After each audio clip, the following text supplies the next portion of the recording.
Hey guys, Steven Martinez with The American Dream. I just want to say a big thanks to all our supporters and fans. It's because of you guys that we're able to keep growing. Having said that, please don't forget to follow and subscribe. It means a lot to us. That's what helps us keep growing. And also, I hope you guys enjoy the next episode. Hey guys, welcome back to The American Dream podcast, here with another special guest, CEO of Amstill Roofing, Sam Stilley. How's it going, brother? How are you? Good to see you. Man.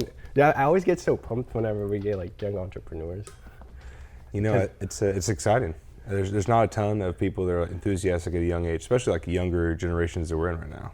Why do you think of that, actually? That's a good question. Let's start with that. I think that a lot of people expect success to be easy, and I think that everyone wants to be a YouTube star or an Instagram celebrity, and they expect to make a ton of money that way, and the reality is it's so hard, and it's very unlikely. And I think that they don't want to do hard work things or things that require a lot of time and effort. They want quick success because they see it on social media. So for people that don't know Sam, give us a little rundown of who you are, obviously how you got into Amstill, a little bit of history behind Amstill and all that good stuff. Sure. So second generation owner, got into the business when I was about 22 years old. I'm a serial entrepreneur, so I have five businesses, including Amstill, that operate. Amstill, I got involved indirectly, not knowing that I'd be where I am today with it, simply because a storm hit. I was in college at the time, and I called my dad, and I said, Dad, a hailstorm hit in like South Post Oak area in 610, and he said, well, I don't have anyone to help me, because it was just him and his helper at the time. So I asked him what I needed to do, and he said, well, you just got to go knock on doors. So I started knocking on doors, and I realized very quickly that if I hired some of my fraternity brothers, I could get on more doors quicker. And then I realized the scalability of the business about 23 years old, about a year later, when I was graduating college, and I didn't know what I wanted to do. I had a few small businesses prior, nothing that were crazy by any means. And then I realized that I was just going to try the roofing industry and see what my dad and I could do together. That's like a super quick nutshell, but born and raised in Houston, went to Westside High School, University of Houston, Houston's home, always will be. I'm very proud Texan as well. Nice. So take me back the moment you got into the industry for the first time because of your dad. Sure. Did you know anything about the roofing industry at all? Did you realize, obviously private equity now it's a big deal in the home service space. Did you realize the potential that it had getting into it? There was never a plan to exit. At the time, private equity was not in the space. This was back in 2016 or 15, I want to say. And there had been some roll-ups previously, like Peterson and Dean, I think it was, from California had attempted. Oh, wow. But essentially, when I got into the space, it was really, I just wanted to make some weekend money. Yeah. I was working Thursday, Fridays, and Saturdays running appointments.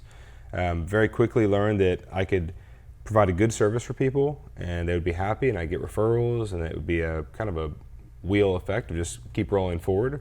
But I had no interest in the business. Growing up around it, I understood the quality of installing a roof, but I didn't understand the sales process or systems. When I was a kid, my dad would pick me up from school and take me to appointments with him. So I'd go right along with him. I was hopping on roofs as early as the age of 4. There's like a photo of me somewhere on some roofs. That's awesome. Sitting at kitchen tables with homeowners while my dad would present and sell deals. And then at the time, we'd go back to the office, which is oddly enough still in this office complex, or was in this office complex. And I had a little mat that was like a 3-foot by maybe 4-foot mat. And I would sleep on that mat while he worked late into the night doing estimates or paperwork or production, whatever it was. Wow. So I've always been around it, but I didn't have interest in it at the time. It was just my dad's job. I didn't really understand it at the time when I was younger. So then once you got into it, because it's always funny, for example, whenever you meet people in the industry, one can be like, okay, yeah, I'm in sales. But then you have that one guy that's a top producer that says, oh, if I'm making this much money, I can start my own business. Right. And it's two completely different ball games, being in sales and running a business. How was the transition when you stepped into it, helping the door-to-door, but now actually managing the full company, being young as well, which comes with a lot of pressure? Yeah, it's a great question. And I have had several people leave that were top salespeople that thought they could run things, and then now they don't have their own business anymore. Not a good idea. Not the easy, but the straightforward answer is I have a talent for being able to speak and sell. And I realized very quickly that the only way for me to make more money was by me being on more appointments. And you can't be on more appointments when you're in the office returning phone calls or doing production things. So I realized that I had to scale the business, because when I joined my dad, I was 23 years old.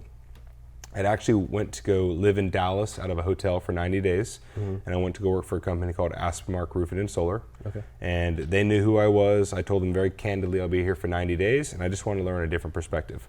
At the time, they were a very big business compared to us. They did anywhere from $10 to $15 million a year in revenue, and we were doing about $1.5 million at the time. So I went to go work for them. At 90 days, came back to Houston. Within a few months of me being back, my dad actually had to have open heart surgery. Oh, wow. So, and the business was just me, him, and our helper, Jose, who's our senior supervisor. Been with the company for like 40 years now. Wow. So he goes into open heart surgery, and I immediately have to figure out things like now.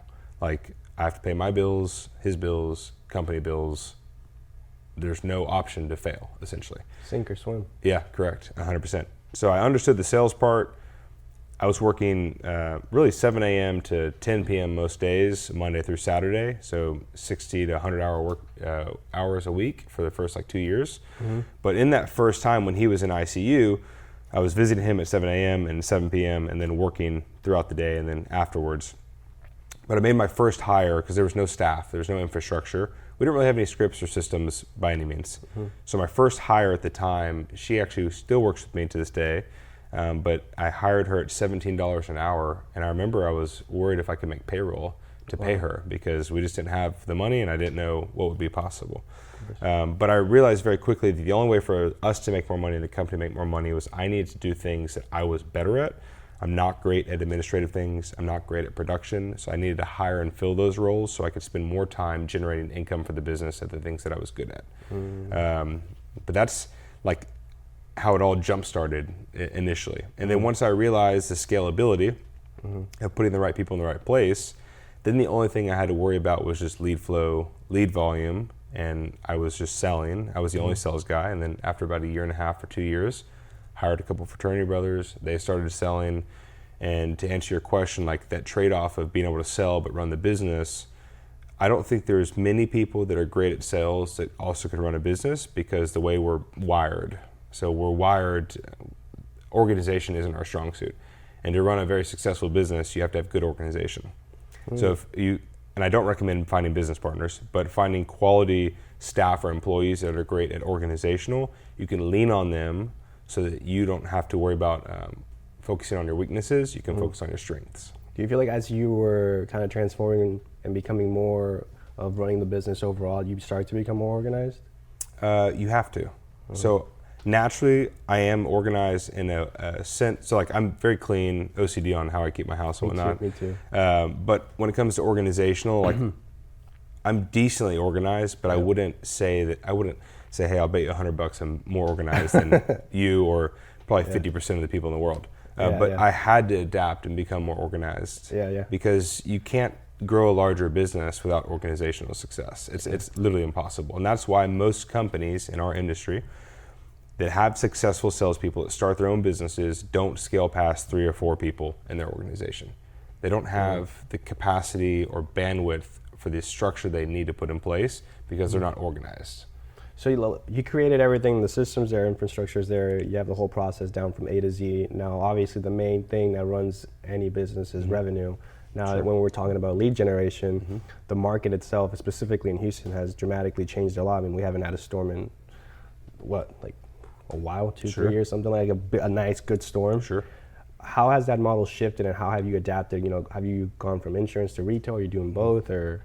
So I saw the writing on the wall about 5 or 6 years ago with how insurance was changing in the sense of a few facets. One, deductibles going to 3 to 5%, ACV policies, RCV policies converting to an ACV policy at year 10 or 15.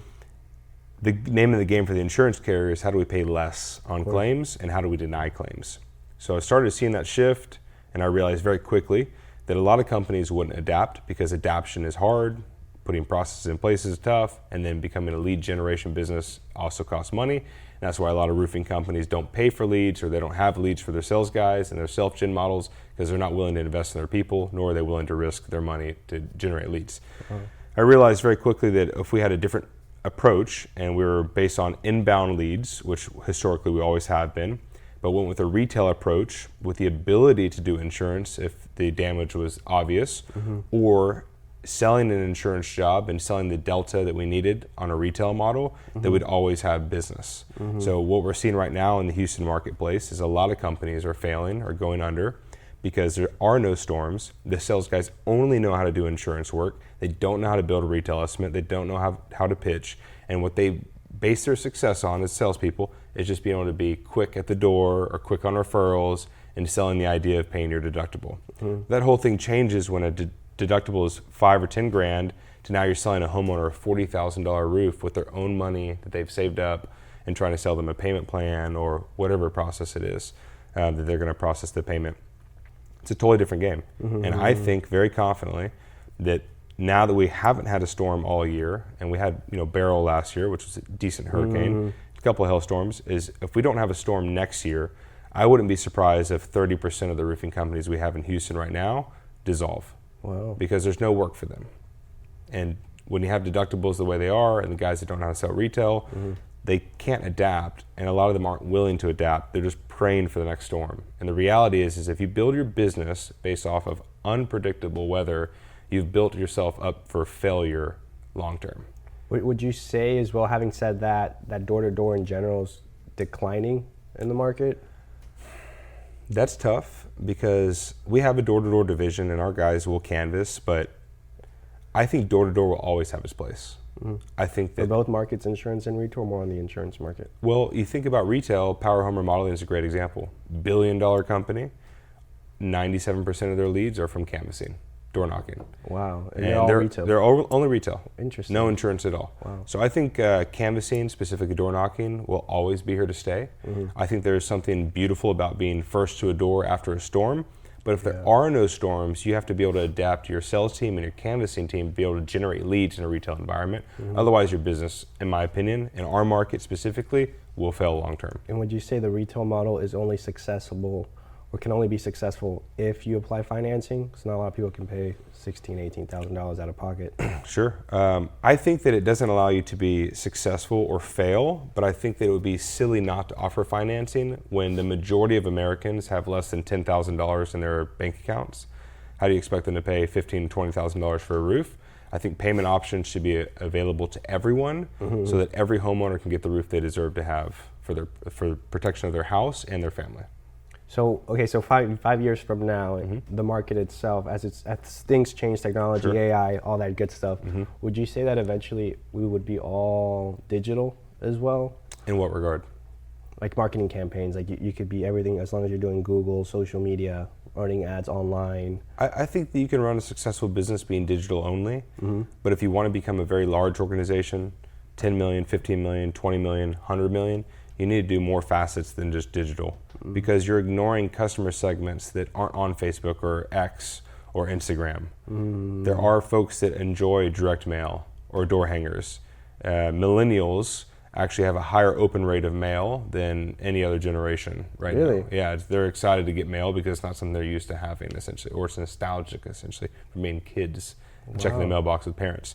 So I think that if you're not putting yourself in front of how all customers are, then I think you're losing business unintentionally. Now you can focus on specific niches and be great at it, and that's awesome for being maximizing your profit, your efficiency and whatnot, but there's only a certain amount of people and so many people that will buy a roof replacement from you based off a Facebook ad, an Instagram ad, or an X campaign. That's a fact. There's going to be people that are going to buy them from coupon books, from mail campaigns, from magazines, from radio, TV.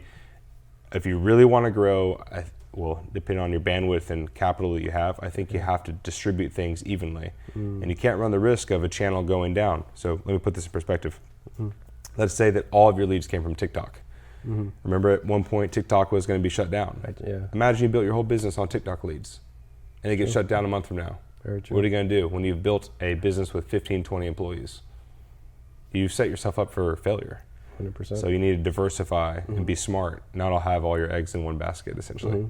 So let me ask you another question too. Now, as you're moving forward, you're scaling the business, and now we start talking private equity. And I always like having this conversation with guests that have sold their companies. How was that process for you whenever investors came into the door looking to get involved? Well, for like 2 years, I was getting calls and emails like every day. and I just ignored it, put them as spam, whatever it was. And then I started seeing other companies, not in our market necessarily, but in the US, that had very smart entrepreneurs running the businesses, starting to sell their businesses in our industry. And I was like, this is interesting. I want to see what this is about. Because my goal was to pass the business down to my kids. I don't have any kids, but one day I wanted to give that opportunity to them. Started seeing bigger companies selling, and I said I should just see what people are paying for businesses. I had about 9 to 10 private equity companies intently that I worked with up front, and I started understanding the game a lot better. And what I mean by that is everyone's going to pay you a multiple on EBITDA or whatever it may be, and how they calculate it and whatnot. And there's certain levers you can pull as a business owner to increase your multiple and to increase your likelihood of getting what you want ultimately when you sell your business. Well, one of the key things is finding, and now there's not many, if any, available. But at the time, I realized very quickly that if you sold your business to a private equity group that didn't have a platform company, that you could essentially get a higher multiple and a better ROI on your business. A platform business is essentially a company that's the first one they acquire, or it's part of a group they're acquiring to create a foundation for the rest of the businesses they acquire, to then create systems and procedures based off best practices. So I had a couple private equity groups that didn't have a platform business, and then I had 7 or 8 that had anywhere from 3 to 10 roofing companies. And then from there, I started facilitating what was important for me. So how are my people going to be treated? Are we going to be rebranded? What's the long-term goal? How does this piece play into our culture? What's their culture like, et cetera? Whittled it down to about 3 people, or 3 private equity groups. And right about this time, one of my best friends died unexpectedly. So he actually was the general manager of another business that I have. And he called me up out of the blue, and I went to go visit with him, walked down to the ER, and he was dead within an hour. So that really jacked me up mentally, took me to a space I was not good to make big life decisions. So I told the 3 private equity groups at the time, hey, I need some space because of this death that's just occurred. And all 3 of them said, hey, no problem at all. But of those 3, one of them, and I didn't request anything by any means, sent me a handwritten card and flowers in the mail. And when I received that, I knew at that time that that was the partnership I wanted to make, because they viewed me as a person, not just a transaction. Wow. And that was my deciding factor ultimately that led me to sell my business to the group that I did sell to. And when you sold, I know a lot of my friends, for example, they'll sell it, but then they'll buy back in for that next second bite of the apple. Sure. Is that something that also you? Yep, I do have a rolled equity, yes. Awesome, that's smart. Yeah. And then regarding the other ventures, what are they? So one's a commercial real estate holding business. So I'd like to acquire shopping centers or flex spaces in the West Houston area. Third business is a hobby store, like board game, tabletop miniatures. It was actually awarded the University of Houston's fastest alumni growing business in the world last year. Wow. So we've had over 1,400% growth in the past 3 years. We'll do about 32,000 transactions this year, all in person. It's actually out here in West Houston. Awesome. It's definitely a different business. And then the last 2 is a consulting group that I have, just myself. And then the last one is an artificial intelligence business that's designed to effectively be more efficient than ChatGPT, based off ChatGPT's limitations that it has, as well as its biasness and what gets put into it. So you can upload about 1,000 times more than what you can into ChatGPT into this platform. And right now we're working on building that out, finishing it out to offer a white label service to where companies or business owners can essentially pay a monthly or annual fee to have this software be their assistant, lawyer, advisor, you name it, across the board. Now, touching on AI, would you say that AI might take over the home service space in your opinion? In what regard? Just in general, losing jobs. Do you think as an owner, do you think it's something you can leverage to maximize it, but then also it could have a downfall where there's pros and cons to it? I think there's different levels of how people use AI. I think most people use AI in a very primitive basis, like simple things, which is fine. But if you really want to be ahead of the game, I think that you should be using AI because you can process things faster, you can analyze things quicker, it can help you make decisions more intently as well with forward thinking that you may have not thought of. I do think AI, and it's a very hot word right now. It's overused, which is very annoying. I think that it will provide any business that's leveraging it now is going to be 10 times ahead of any other business that's not adopting AI at its current stage. And what I mean by that is think about those that are in social media. Mm-hmm. Every time a new social media platform comes on, the people that adopt it instantaneously, the early adopters, are typically way ahead of how to use it, how to leverage it, et cetera. Mm-hmm. And then a couple years later, inevitably, people will join the platform because they're like, oh, well, this is a thing now. I need to learn how to do it. Mm-hmm. Think about a 2-year or 3-year gap of knowing and understanding the technology and the difference that can make between two people. It's huge. Almost, you can't catch up. That's very true. So if you're using AI now to help your benefit your business, as new things and softwares come out, you're going to be ahead of the game. I think in our space, I think artificial intelligence across the board is going to replace probably 30% of working jobs in America, like ultimately. I can very easily see it replacing a lot of office staff. I can see homeowners using it to decipher which estimate's best for them in their home and their purchasing decision. I can see it, us getting to a point to where, you have call centers that are AI. You have inside salespeople that are robots that are talking like you and I are. Yeah. I can see homeowners having their own AI assistant that talks just like we do, now negotiating their contract or estimates with another AI robot from a business trying to sell a service. And I think that's a very real reality. No question at all. Now, do I think robots are going to be replacing roofs?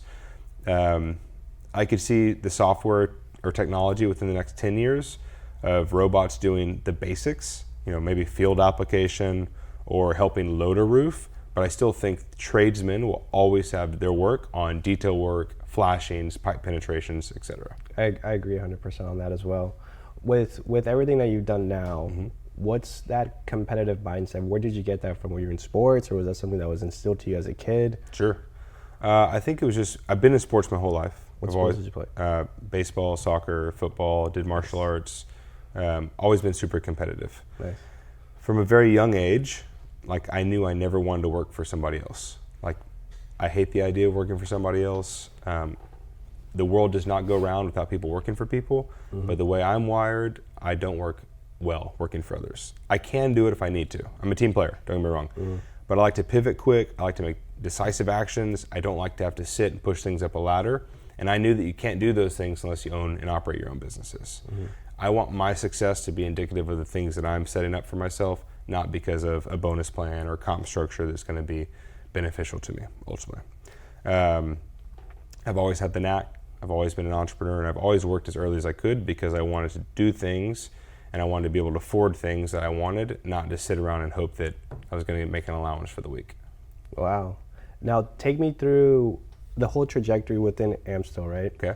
What were some of those pivotal moments or pain points, I guess, where us as owners were kind of second guess ourselves at times? We're like, man, did I buy more than I can chew? Sure. What am I doing? How'd you get over that hump? The first 2 years. Okay. It sucked. I mean, I lost a lot of friendships. I wasn't going to social outings. I lost my girlfriend, which is fine. It was I pretty much turned off my whole life so that I could build a business, unknowingly if the business would be able to support me grand term of what I wanted. That's a huge risk. Being 23, I didn't do any internships in college. I had no foundation anywhere. I knew I could sell. I can sell pretty confidently anything. So I knew I could always fall back on sales. Yeah. But pardon me. You're good. Those first 2 years, all at sacrifice, and you're not really making crazy money, it sucks. Yeah. And there were times where I was like, is this the right thing that I should be doing? Stress levels are high. Free time was virtually zero. Ultimately, our goal as entrepreneurs, or just people in general, is we want to make money to support our lifestyle so we can have the freedom to do the things that we want to do when we want to do. I was experiencing none of that. I wasn't making great money. I know the feeling. I was working like a dog, and it sucked. And I didn't have any time to do anything I wanted to do. So there were times in those first 2 years that I was like, maybe this isn't the right path. Maybe I shouldn't be doing this. But ultimately, there was something in me, which I think was probably divine, like God telling me, hey, just keep staying on the path that kept me doing what I was doing. And I realized the scalability and the trajectories that could be hit, but there's obviously a risk with anything. But if you're not willing to bet on yourself, why should others bet on you? I agree. How was God in those moments for you? How important is he for you as well? I mean, he's number one. Like, ultimately, I think that everything that we have and do is because he's allowed us to have it or given us the talents for it. There's been a lot of tough times in my life that there's no way I could have gotten through it without knowing that God was there for me. Now, there's obviously times that I doubt or wonder why, like, hey, why is this happening to me, or what's causing this? But at the end of the day, having faith is the most important thing that you can have, in my opinion. And I think that everything that he set up was all intentional. I'm following the path unbeknowingly that he's created for me, and I've accepted whatever he's going to put my way. And in those early years, I mean, there was crazy situations that occurred. Like, I think most people would have just crumbled, but knowing that ultimately his plan was in place, even though I couldn't see it or understand it, is what kept me going. And you touching back on what you were saying, you mentioned you don't advise people to have business partners, and Yes. I agree as well. Did you have a bad experience with a business partner, or almost had a business partner? No, I haven't had a bad experience personally. Okay. So in business, most people think when they have a partnership they should go 50-50. Yeah, It's the worst thing you can ever do. I agree. Because if there's a decision that can't be agreed on, then it goes into like the ether of waiting. So there should always be a majority holder. But for me, the reason why I don't like partnerships in particularly is because in the past and in the businesses that I've had, the AI business I do have a partner on, but the rest of them, it's like I want to be able to scale and grow and put people in place and have them be able to earn the money that they deserve to earn, not necessarily be paid on distributions. Because I don't necessarily, and this sounds egotistical and it's not intended that way, but I'm because of my experiences, I don't need a partner to help fill a void in the area I'm not good at. I've learned that it's much easier for me just to hire someone I agree. and pay them a high wage or salary to be that problem solver instead of giving equity of a business to somebody and then them turn out 2-3 years from now maybe to be a fluke or maybe they cause problems. Like it's not worth the headache, genuinely. I agree. I've had a lot of friends that have told me similar stories. They've had bad experiences.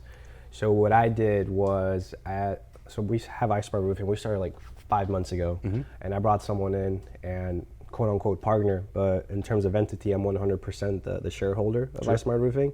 But we did a gross profit share agreement. So profit share agreement every month, he'd get his cut, but then things didn't work out, let him go. That's right. But then I don't have to worry about the entity restructuring, rebranding, doing all this stuff from A to Z. And it's because of all these stories I heard. So yeah, and what you did, and I'm not saying that you did it for this reason, you can agree or disagree, but a lot of folks will do that because they don't want to pay the capital for a monthly salary or whatever it is. So like, hey, I'll just pay this guy off profit. He's gonna be my sales manager or whatever it is. Yeah, he's more production. Yeah, there you go. So it's like the reality is though, as you scale, it becomes, the pay plans become egregiously unacceptable. Like if I was going to pay someone, 30% of gross profit, and they're my production manager, I mean, they wouldn't have to show up to work after a couple of years. Yeah, that's true. I mean, eventually it's a lot of money. Yeah, but when you're $1 million business, and like you said, you're flirting with the idea of a 15% EBITDA, I'd hope it'd be higher, especially as maybe a few guys involved, like maybe 25%, $250,000, you're making 30%. As a production guy, you're making $75,000. Sounds good on paper. But as you scale that, you're like, whoa, this guy made $800,000 this year, and all he's doing is scheduling jobs, and now we have to have other people work under him to schedule jobs? Doesn't work. Yeah, you're right. I think for me at the beginning it was because I'm more of the sales and marketing side, and he's more production operations. Sure. I got introduced into the industry during Hurricane Laura, Sally, Delta, and Charlie. My first mentor had an online training platform that taught contractors the insurance claim process. Which platform is that? SVG, Storm Ventures Group. He also had Win the Storm. I'm familiar. Anthony Josie Parks bought him out.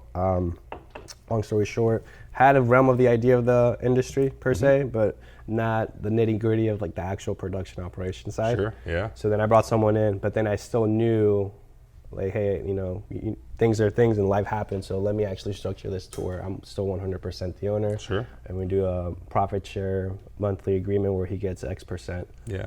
But so having said that, what do you see Amstill and then yourself in like the 5 to 10 years?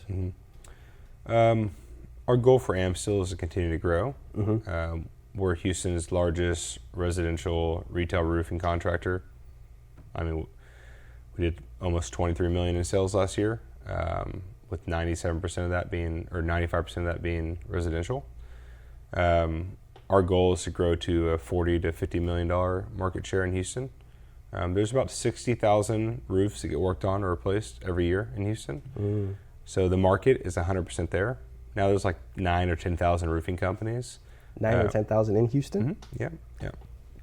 Between contractors that sell roofing and roofing companies like iSmart, Amstill, et cetera. I think that the landscaping I see is very clear in our market particularly. Houston is 47% Latino. Don't quote me on that. I know it was at least 44% a few years ago. I'm sure it's getting higher. Yeah, it's only growing. Yeah. And a lot of first generation Latinos are the crews that do the jobs, and without them we wouldn't have businesses. But the second generation are excellent, perfect English speaking and perfect Spanish speaking, savvy with the business, saw their dad or uncle working really hard, and now they want to say, hey, you know what? How about we work together and I'll sell the jobs. So the Latino contractor, the smaller side contractors, $300 to $1 million is growing at a very rapid rate, and they're able to compete at a lower cost because they have the direct labor and they don't have the overhead associated, which is slowly eating away from all the middle-sized roofing companies. Anyone from $2 to $8 million is really going to fill that big time. I think over the years it's only going to get worse and worse to where they're losing their market shares, and the second generation contractors become $2-3 million businesses. And I think what's going to happen is the middle-sized roofing companies will be completely gone. You'll either have sold to private equity, or you'll organically have grown your business to a $20-30 million gorilla that nobody can really beat up, for lack of better terms, or you're going to be a $3 million roofing company. I don't see a middle path for the resources that are available for private equity that we have, and the resources we already had previously that we had in place, and now we just have the ability to grow faster and have more money at our disposal. I think the middleman or the medium-sized roofing companies are going to really find a difficult path. I think you're right, man. It's really tough too in the Texas market, I've noticed. I mean, anyone can be a contractor, right? Correct. So pricing strategy within this market, I think, has been very interesting. I've seen things from people charging $210 a square. Things were like, how do you guys, for example, and I'm sure contractors in Houston or in Texas too have that same question where you're in a market that's so competitive on pricing because one, material could be stolen, or it could be straight from the subcontractors or laborers. So like you mentioned, there's leftovers accumulated over a year. Yeah, exactly.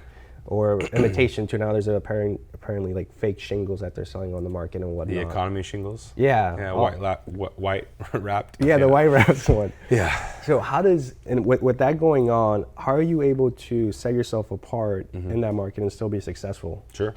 I think the easy answer is you don't sell on price. Okay, so what do you sell on? Value. 100% value. Elaborate a little bit more on that. I mean, we're a premium brand in the marketplace. It's not uncommon for any roof that we're going to quote on. We're $5,000 to $7,000 more. What we're selling is service, quality of install, quality of warranty, the fact that we'll be here if there's ever an issue. With 95% of roofing companies going out of business within 3 years, it's a big gamble for someone to take to save $5,000.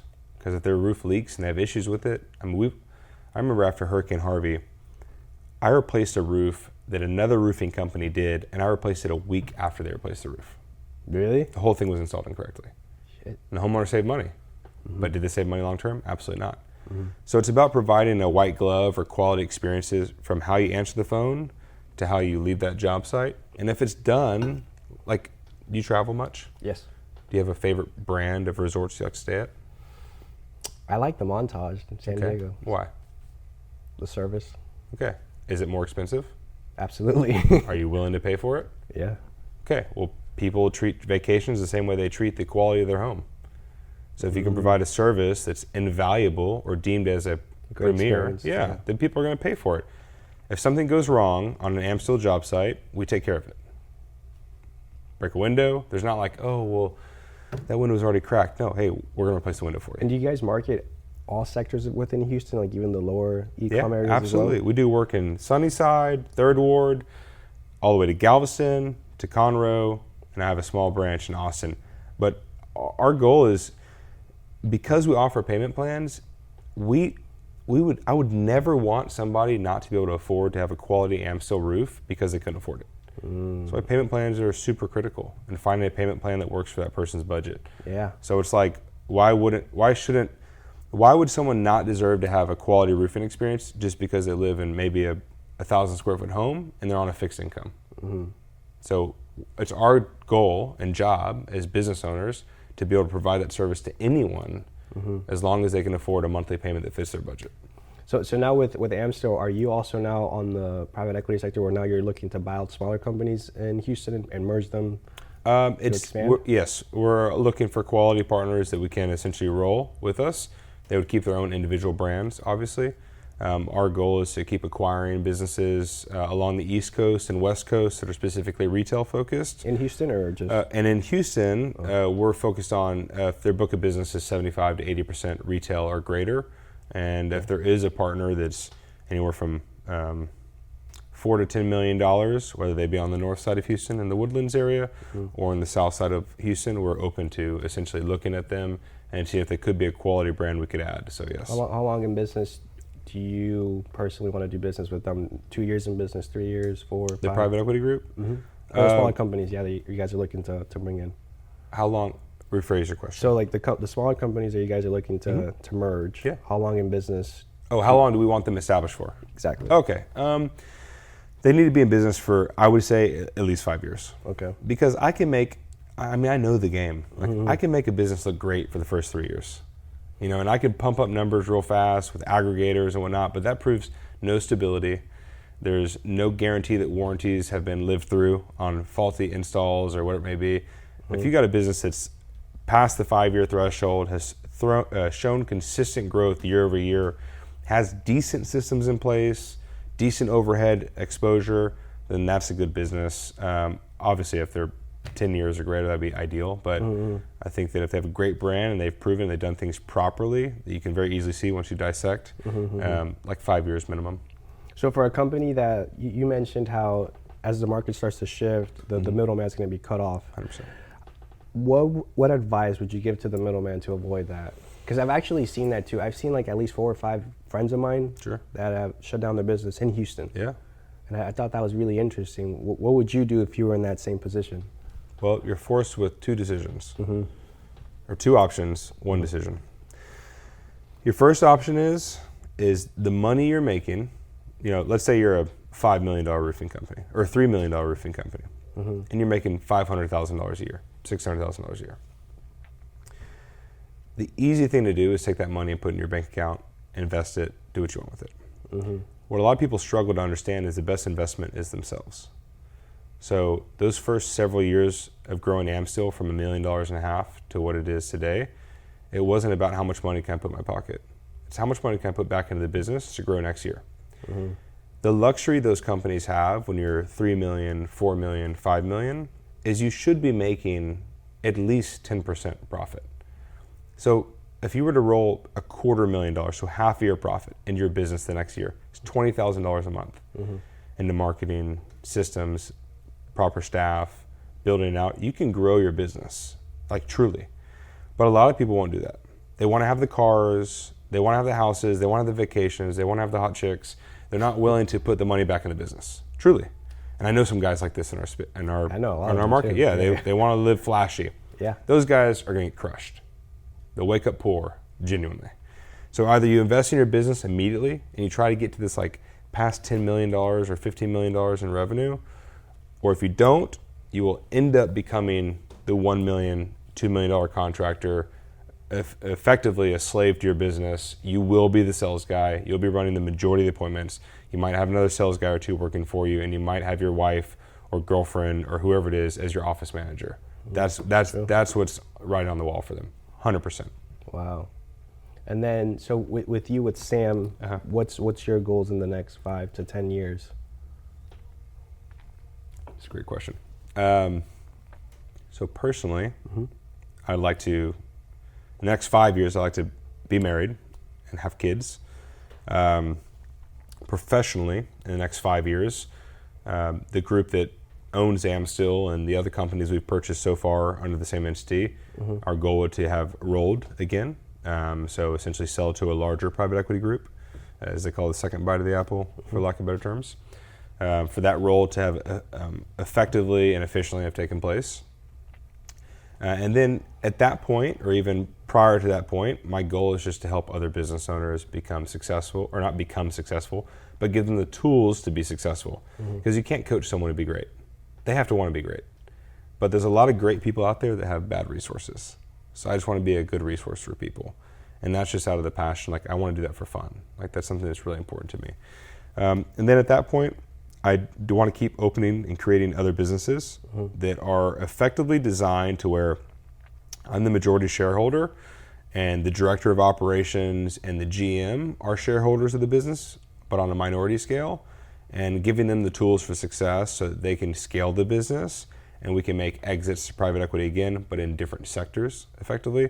Very interested in doing that. I have some great people I know that I want to give them the ability to make, large exits to where them and their families can be set up, and they've just never been afforded the opportunity. So I kind of want to be able to do this as like a gift that keeps on giving, effectively. So when you say business and consulting, my brain went to the 4 quarters that we have in a year.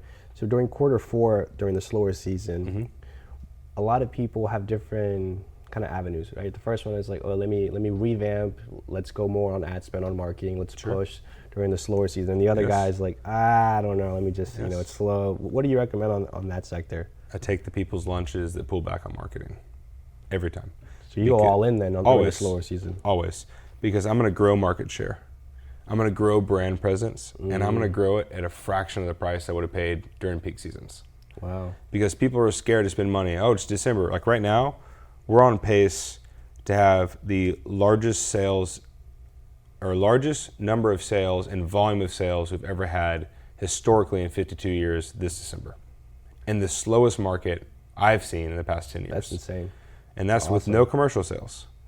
And that's because marketing isn't I'm going to do it this month, next month. It's a year-round thing. I agree. And you can't pull back. And if you pull back, it's like World War I. You pull back from a trench, you lost that trench. You lost your 2 feet, 3 feet. Well, eventually you're going to keep losing so much space that you're out of land. And then you've lost the war. And you've fallen into that, I'm going to be a $1 million or $2 million or $3 million roofer infinitely. You have to, like Warren Buffett, when there's blood in the streets, you buy more. Wow. This is the biggest thing. When there's big dips, you buy more. You don't sell. You don't get scared. A lot of people are scared, and that's okay. There's nothing wrong with that. But I would always recommend marketing year-round, and on the lower seasons, put more into it.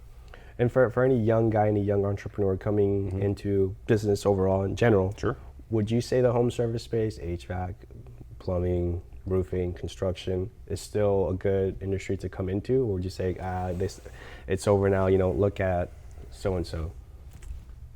I think that it's a great industry depending on what you want to achieve. If you want to create a cash flowing business that's stable, absolutely. If you want to come into the space just to make an exit to private equity, I think it's a horrible decision. And the reason why I say that is I'll use a business like yours, for example, if that's okay. Yeah, please. 5 months in, realistically, no one's going to buy you until at least 3 years. Correct. If you look at the space in which private equities come in and how many of them are currently here, in 3 years, the majority of them will have already rolled to the second private equity group, to the larger private equity spaces. So there's not going to be a whole bunch of mid caps or smaller caps still buying roofing companies. And if they are, which there always will be in the space, but they're not going to be paying 8, 9, 10, 11, 12 times EBITDA. They might be paying you 3 times EBITDA, 4 times EBITDA. And I would never sell my business for 3 or 4 times EBITDA. That's asinine. I'd rather just keep it as cash flowing. Of course. So I think that if someone's coming into the space with the pure intent of just selling to private equity, will you be able to sell to private equity? Absolutely.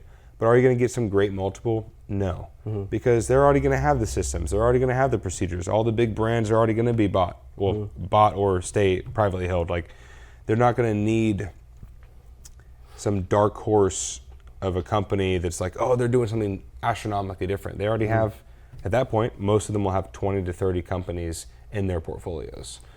Would you say though? So, for example, I thought that was really interesting how you said if you're coming in, just specifically looking to sell, it's not necessarily the best idea. Yes. So I want to debate that a little bit. Sure. So what if you come into an industry with an exit plan, which I would say most business owners don't have that, and you reverse engineer everything to where you understand what people look for when they want to sell or buy a business? I would say that would help you scale your business in a sense. Because I went to my buddy Brian Franco. He had a master class. Sure. He has an M&A firm in San Diego. And there were some companies that strictly don't even want to sell their company yet. They don't have to, and the multiplier is not there in that specific area.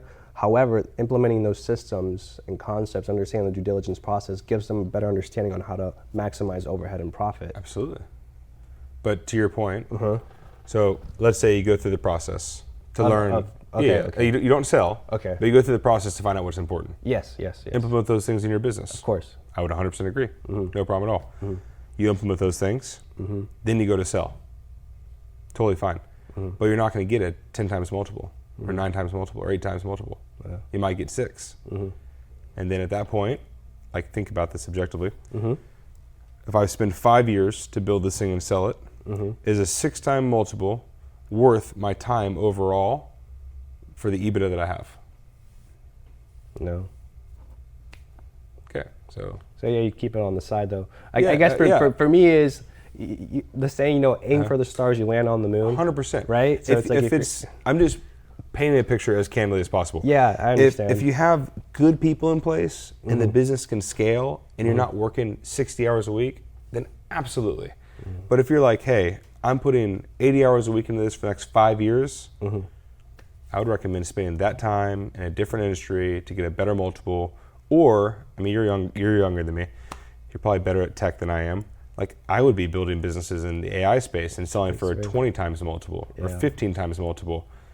I mean, they're paying people billions of dollars. There was one guy that got paid $2 billion. He didn't even own a business. He was a staff of a company in the AI space. He's paid $2 billion to never work on AI again. Wow.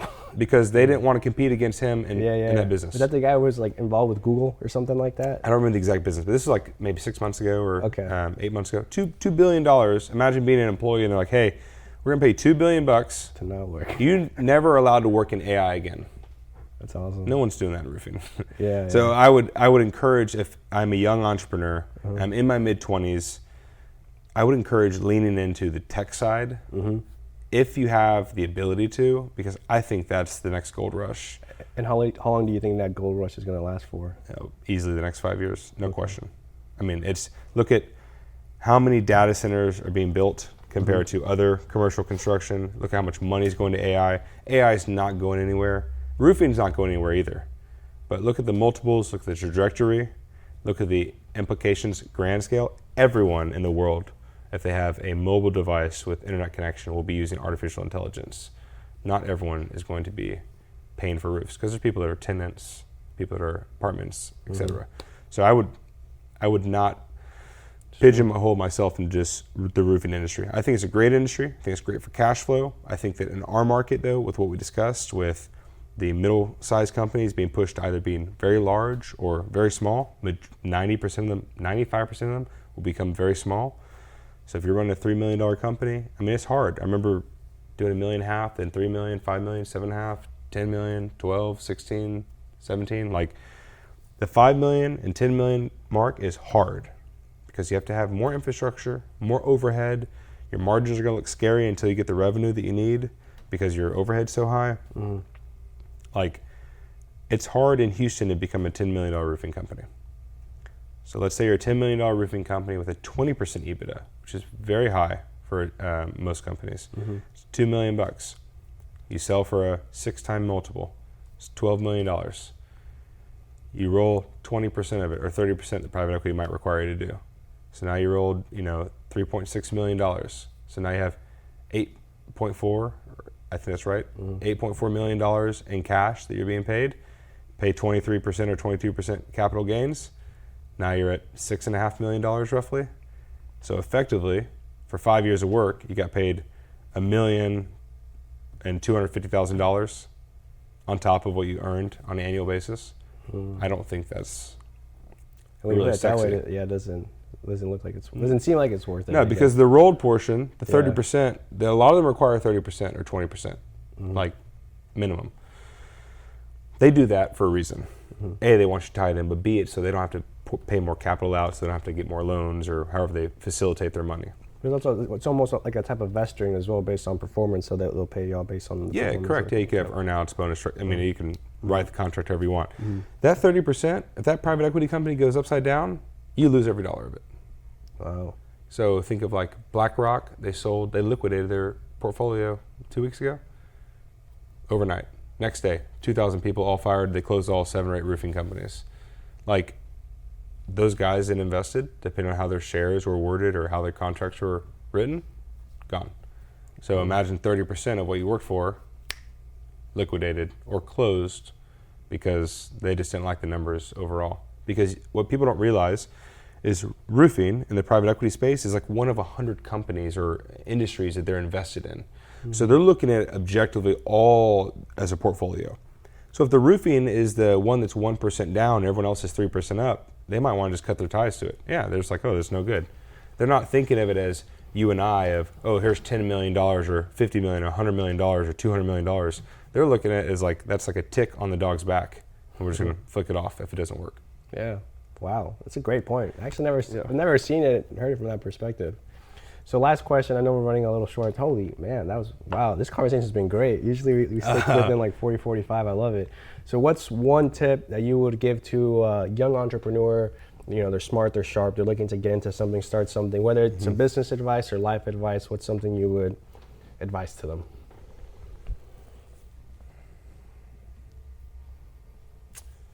I would say, if I was to give one piece of advice to a young entrepreneur, is be willing to do the things that others aren't so that tomorrow they can't. And what I mean by that is there's nothing sexy about hard work, genuinely. It's long hours, high levels of stress, depression comes with it. Being an entrepreneur, you feel very isolated. You have to be willing to go through those things to even touch or taste success. And with those things come failure, obstacles, doubt, all sorts of negative emotions. As long as you're willing to overcome those and be relentless, you can have whatever success and whatever capacity you view success that it is. So I would say be willing to do the hard work. Be willing to show up early. Be willing to work late. Be willing to skip social events. Be willing to be single. Be willing to do all these things to sacrifice now so that you can retire in your 40s if you want to, or your 50s, and spend time with your family the way that you'd hope to, and not be working somewhere to where you can't see your kids at their sports events, where you can't take your wife or your husband on vacation, where you can't pay for nicer things because you want them. Make the sacrifice now in your early 20s. It's 100% worth it. It's better than the parties. It's better than anything you can have, because in your 30s, you're going to see a major separation of people, major separation. But that separation is only possible by the efforts you put in your early 20s. Boom. All right. Fire, man. Thanks, bro. Thank you, guys. I'll see you guys in the next one.